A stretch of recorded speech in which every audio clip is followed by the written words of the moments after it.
ते जेव्हा आले आपल्याकडे तेव्हा ते व्हीलचेअरवर आले, पण त्यांना 4-5 दिवसातच इंडिपेंडन्स दिलाय.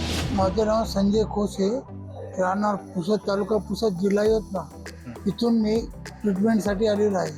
इथं आल्यानंतर मला येऊन 5 दिवसात बराच प्रमाणात फरक पडलेला आहे. त्यांचं स्पाईनचं ऑपरेशन झालंय, पूर्ण मणक्याचं हातपाय गेले होते. आणि त्यामुळे हाताची आणि पायाची ताकद पूर्ण त्यांची गेलेली होती. तर ते जेव्हा आले आपल्याकडे तेव्हा ते व्हीलचेअरवर आले.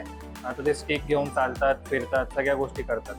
तर बऱ्यापैकी आपण त्यांना 4-5 दिवसातच इंडिपेंडन्स दिलाय आणि पुढे आपला गोल असा आहे की जेव्हा ते रोड क्रॉस करणार, स्वतःची कामं स्वतः करणार, 2-3 गोष्टी जेव्हा ते एका वेळी करणार, तर त्या गोष्टी त्यांच्याकडून केल्या गेल्या पाहिजे आणि त्यांना जमलं पाहिजे. त्याला आपण बाय मॅन्युअल टास्किंग म्हणतो.